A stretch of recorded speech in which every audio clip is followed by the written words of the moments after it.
The morning sun cast long shadows across the palace courtyard as Prince Alexander prepared for his weekly visit to the local market. This tradition had started 3 years ago when he convinced his father, the king, that connecting with ordinary citizens was essential for understanding their needs and concerns. What began as a simple public relations exercise had evolved into something much more meaningful for the young prince. Captain Marcus Reed adjusted his earpiece and surveyed the security perimeter one final time. As head of the prince's protection detail, he had overseen hundreds of these market visits. The routine was always the same: arrive at 10 in the morning, spend 2 hours meeting vendors and citizens, then return to the palace for lunch. Today felt different somehow, though Marcus couldn't pinpoint exactly why. The marketplace buzzed with its usual energy. Vendors called out prices for fresh vegetables, children played between the stalls, and elderly women examined fabrics with experienced eyes. Prince Alexander moved through the crowd with practiced ease, stopping to chat with familiar faces and sample local delicacies. His genuine interest in people's lives had earned him tremendous popularity among the citizens. Maria Santos arranged her flower display for the 3rd time that morning, nervously anticipating the prince's arrival. As a single mother of 2, running this small flower stand was her only source of income. The weekly royal visit always brought extra customers, and she hoped to catch the prince's attention with her beautiful roses. She had heard he often purchased flowers for his mother, the queen. Detective James Sullivan watched from his position near the fountain, his trained eyes scanning every face in the crowd. 20 years of police work had taught him to spot trouble before it developed. Today, something felt off. There was a tension in the air that he couldn't explain, a subtle shift in the usual rhythm of the marketplace. The prince approached Maria's flower stand with his characteristic warm smile. "Good morning, Maria. Your roses look particularly beautiful today."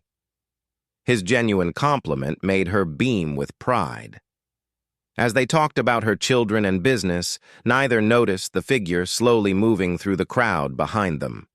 Thomas Chen had been planning this moment for months.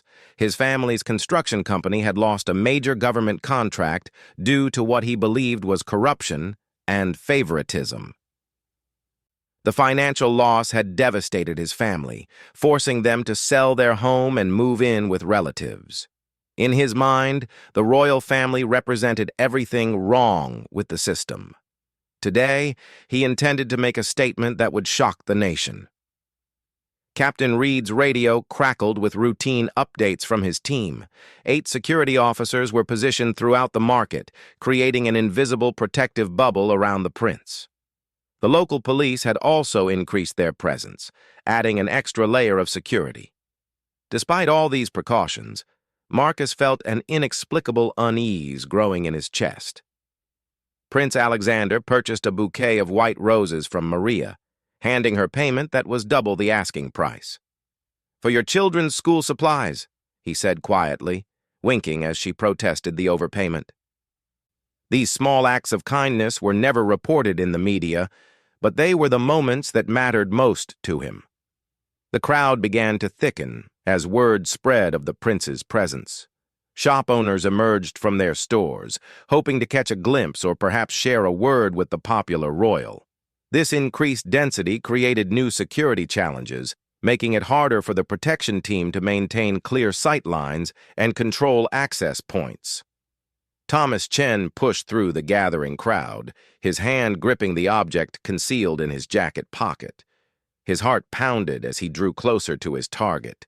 Years of frustration and anger had led to this moment, and he was determined not to lose his nerve. The prince was only 20 feet away now, completely unaware of the approaching threat. Sarah Williams, a veteran journalist covering the royal beat, noticed an unusual commotion near the spice vendor's stall. Her instincts told her something newsworthy was developing. She began moving closer, her camera ready to capture whatever story was unfolding. She had covered enough royal events to recognize when the atmosphere shifted from routine to potentially dangerous.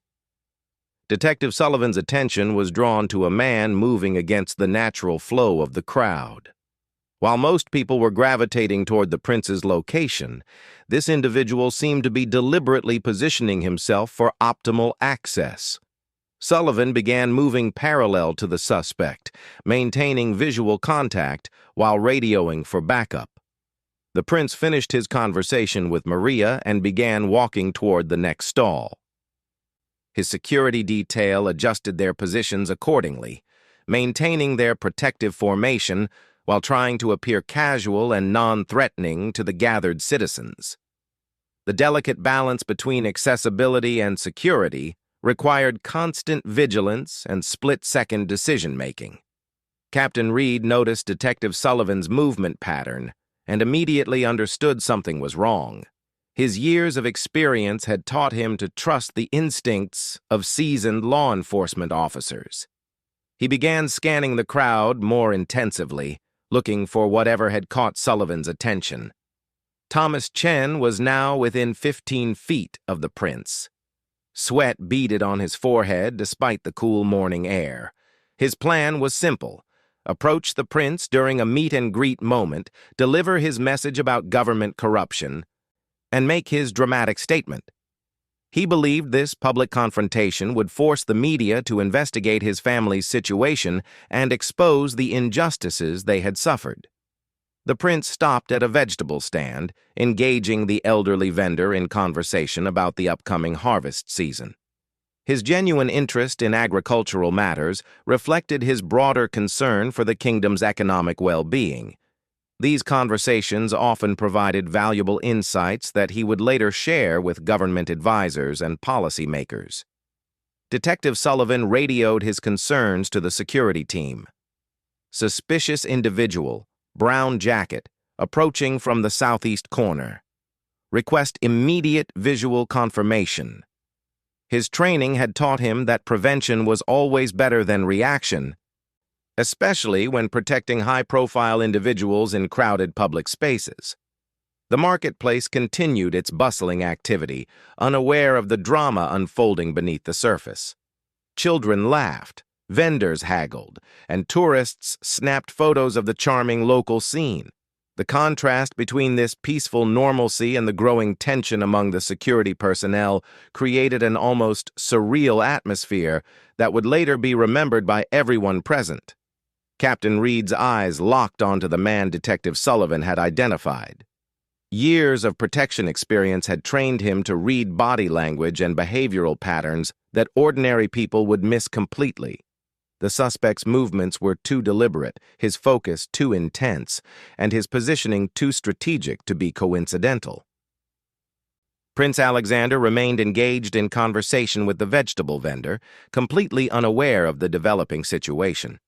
His natural charisma and genuine interest in people's lives had always been his greatest strengths, but they also made him vulnerable in situations like this. The prince's tendency to become fully absorbed in conversations meant he often missed subtle warning signs that his security team worked constantly to monitor. Thomas Chen paused at a fruit stand, using the moment to steady his nerves and finalize his approach strategy. He had rehearsed his confrontation speech countless times, preparing arguments about government corruption and the injustices his family had endured. In his mind, this dramatic public encounter would force the authorities to investigate his claims and restore his family's honor. Detective Sullivan quietly coordinated with the plainclothes security officers positioned throughout the marketplace. Target is now at the fruit stand, approximately 12 o'clock from the prince's position. He appears to be carrying something in his right jacket pocket. Recommend immediate action to intercept before he gets any closer. The prince finished his conversation with the vegetable vendor and began moving toward the bread bakery, where the owner's wife had recently given birth to twins. These personal connections were what made his market visits meaningful, rather than mere publicity exercises. He remembered details about people's lives and always followed up on previous conversations, creating genuine relationships that transcended the traditional barriers between royalty and citizens. Sarah Williams, the journalist, sensed the growing tension among the security personnel. Their positioning had subtly shifted, and she noticed several officers speaking into their radio devices more frequently than usual. Her experience covering royal events had taught her to recognize when routine security measures were escalating into active threat response protocols. Thomas Chen began his final approach, weaving through the crowd with increasing determination. The weight of his family's financial ruin pressed heavily on his shoulders. His children had been forced to change schools. His wife had taken on multiple part-time jobs, and his elderly parents had lost their retirement savings when the construction business collapsed. This public confrontation felt like his only remaining option for seeking justice. Captain Reed made a subtle hand signal to Officer Brandon Walsh, who was positioned near the bakery entrance. The signal, practiced countless times during training exercises, meant potential threat approaching, prepare for immediate intervention. These silent communications were essential for maintaining operational security while protecting the prince without causing public panic. The marketplace crowd continued to grow as word spread about the prince's presence. Local school children had been given permission to leave their morning classes to see the royal visitor. Their excited chatter and movement created additional security challenges, as the increased crowd density made it harder to distinguish between innocent citizens and potential threats. Officer Walsh began moving into position, his training taking over as muscle memory guided his actions. He had served on the prince's protection detail for 4 years and had participated in hundreds of security scenarios during training exercises. However, this was the first time he had encountered what appeared to be a genuine threat situation during an actual royal engagement. Prince Alexander entered the bakery, where the aroma of fresh bread and pastries created a warm, welcoming atmosphere. The baker's wife, Elena Rodriguez, proudly showed him photos of her newborn twins while her husband continued working behind the counter. These moments of genuine human connection were what the prince treasured most about his public duties. Thomas Chen was now only 8 feet away from the bakery entrance. His heart raced as he reached for the object in his jacket pocket. He had chosen this location specifically because he knew the prince would spend several minutes inside, giving him the perfect opportunity to position himself for maximum impact when the royal emerged. Detective Sullivan noticed the suspect's hand movement and immediately radioed all units. Suspect is reaching for something in his jacket. All units converge on bakery entrance. This is not a drill. His police training had taught him that the moment a suspect reaches for a concealed object was the critical point where observation must transition to active intervention. The prince laughed warmly as Elena shared stories about her twins' different personalities, emerging even at such a young age. He had genuinely enjoyed watching several marketplace families grow over his 3 years of regular visits. These relationships provided him with insights into the real challenges facing ordinary citizens, information that proved invaluable when participating in policy discussions back at the palace. Captain Reed positioned himself where he could maintain visual contact with both the prince inside the bakery and Thomas Chen outside. His radio earpiece crackled with updates from team members converging on the location. The coordination required split-second timing and absolute trust between all security personnel involved in the operation. Thomas Chen pulled a folded envelope from his jacket pocket, containing documents he believed would prove his family's case against government corruption.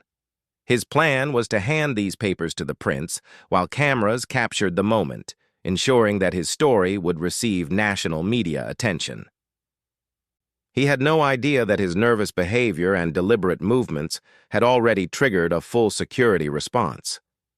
Officer Walsh moved closer to the bakery entrance, his hand instinctively moving toward his service weapon while maintaining a casual appearance. Years of training had taught him to prepare for the worst-case scenario while hoping for peaceful resolution.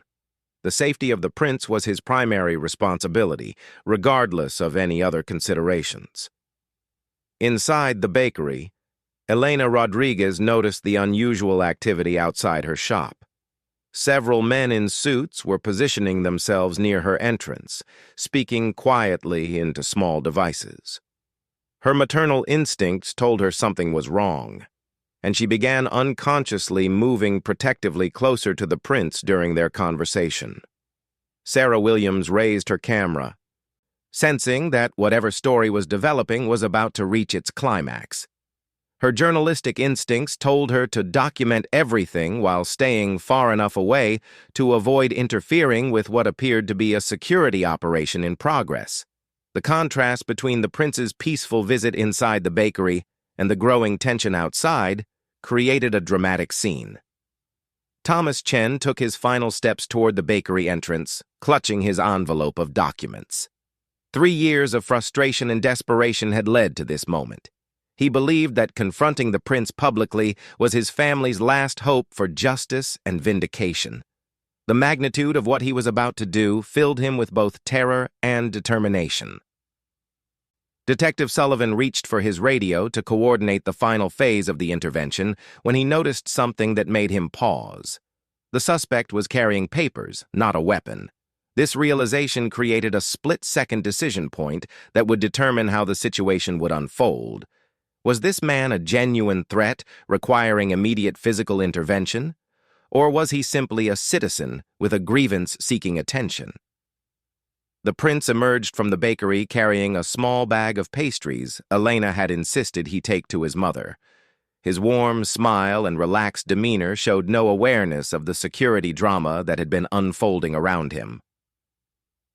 This moment of transition from the bakery's interior to the marketplace would become the critical point where all the careful positioning and preparation would either succeed in preventing an incident or fail with potentially serious consequences. Prince Alexander stepped out of the bakery into the bright sunlight, his eyes taking a moment to adjust after the dimmer interior lighting. As his vision cleared, he immediately noticed the unusual positioning of his security team and the tension in their body language. Years of royal training had taught him to read these subtle signs that indicated potential danger without creating public alarm. Thomas Chen stood frozen just 5 feet from the prince, his envelope of documents clutched tightly in his trembling hands. The reality of the moment suddenly overwhelmed him. Face to face with royalty, surrounded by what he now realized were armed security officers, his carefully rehearsed speech evaporated from his mind. All his anger and desperation crystallized into this single moment of confrontation. Captain Reed watched every micro-expression on the suspect's face, looking for any indication of violent intent. His 20 years of protection experience had taught him that the most dangerous moments often occurred when perpetrators realized they were surrounded and felt cornered. The next few seconds would determine whether this situation could be resolved peacefully or would escalate into something far more serious. The prince made eye contact with Thomas Chen and immediately recognized the look of desperation and pain in the man's eyes. His training in crisis psychology, part of his preparation for royal duties, had taught him to identify people in emotional distress. Without breaking stride or showing any sign of alarm, he continued walking forward while maintaining natural, non-threatening body language. Detective Sullivan positioned himself where he could intervene immediately if necessary, but something about the suspect's demeanor made him hesitate. The man appeared more frightened than dangerous, more desperate than violent. His police experience had taught him the difference between someone planning violence and someone seeking attention for legitimate grievances. Thomas Chen opened his mouth to speak, but no words came out. The weight of his family's suffering, combined with the sudden realization of how his actions might be interpreted, left him speechless. The documents in his hands seemed insufficient to convey the magnitude of injustice he believed his family had endured. Tears began forming in his eyes as the hopelessness of his situation became clear. Officer Walsh maintained his position near the bakery wall, his hand resting casually near his weapon, but not drawing it. His training emphasized de-escalation whenever possible, and the current situation seemed to call for patience rather than aggressive action. The suspect showed no signs of reaching for a weapon, and his body language suggested emotional distress rather than violent intent. Prince Alexander took another step forward, reducing the distance between himself and Thomas Chen to just 3 feet. This movement surprised his security team, as protocol dictated maintaining distance from potential threats. However, the prince's instincts told him that this man needed understanding rather than force. His voice was calm and gentle when he spoke. "Good morning. You look like you have something important you'd like to discuss." The simple acknowledgement and invitation to speak had an immediate effect on Thomas Chen. The prince's genuine tone and lack of fear or condescension caught him completely off guard. After months of feeling ignored by government officials and dismissed by bureaucrats, having royalty address him as an equal human being was overwhelming. The envelope slipped from his trembling hands and scattered papers across the cobblestones. Captain Reed tensed as the papers fell, initially mistaking the movement for something more threatening. His hand moved instinctively toward his sidearm before he realized what had actually happened. The sight of official documents and photographs scattered on the ground told a different story than what he had been preparing for. This was a petition, not an attack. The marketplace crowd began to notice the unusual tableau unfolding near the bakery. Conversations quieted as people sensed drama in the air. Sarah Williams moved closer with her camera, recognizing that she was witnessing something significant. The contrast between the prince's calm demeanor and the obvious distress of the man facing him created compelling visual storytelling. Prince Alexander knelt down and began collecting the scattered documents, a gesture that shocked both his security team and the gathered crowd. Royal protocol strictly forbade such actions, but the prince's humanitarian instincts overrode formal procedures. As he gathered the papers, he could see they contained construction contracts, financial statements, and family photographs that told a story of economic hardship. Thomas Chen dropped to his knees beside the prince, frantically trying to gather his precious documents while stammering apologies for dropping them. The surreal experience of kneeling beside royalty while collecting his family's documentation created an intimacy that transcended all social boundaries. For a moment, they were simply 2 men dealing with scattered papers on a marketplace floor. Detective Sullivan realized that the situation had shifted dramatically from potential security threat to humanitarian encounter. He quietly radioed all units to maintain their positions but stand down from high alert status. The prince's actions had effectively diffused whatever tension had been building, transforming a security incident into a teaching moment about leadership and compassion. As they collected the final documents, Prince Alexander noticed photographs of 2 children and an elderly couple among the papers. "Your family?" he asked gently. Thomas Chen nodded, still unable to find his voice. The prince studied the faces in the photographs with genuine interest. "They look like good people who care about each other very much." The simple observation broke through Thomas Chen's emotional barriers completely. Tears began flowing as he found his voice and began explaining his family's situation. The government contract cancellation, the financial ruin, the impact on his children and elderly parents, all of it poured out in a stream of painful honesty that captivated everyone within hearing distance. Captain Reed made a subtle hand signal to his team, indicating that the threat level had been reduced to minimal. However, he maintained heightened awareness of the crowd, knowing that emotional scenes could sometimes trigger copycat incidents from other individuals with grievances. The prince's safety remained his primary concern, even as he admired his charge's handling of the situation. Prince Alexander listened intently to Thomas Chen's story, asking clarifying questions that demonstrated genuine understanding of the complex issues involved. His royal education had included extensive training in government operations and public policy, giving him the knowledge necessary to comprehend the bureaucratic failures that had devastated this man's family. The marketplace crowd had grown larger as word spread about the unusual scene unfolding. Many vendors recognized Thomas Chen and knew his family's story, having witnessed their gradual descent from prosperity to poverty over the past year. The sight of the prince treating their neighbor with such dignity and respect created a powerful emotional response among the gathered citizens. Officer Walsh noticed several people in the crowd wiping away tears as they watched the interaction between the prince and Thomas Chen.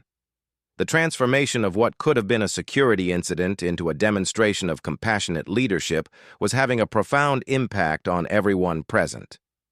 This was the kind of moment that would be remembered and retold for years to come.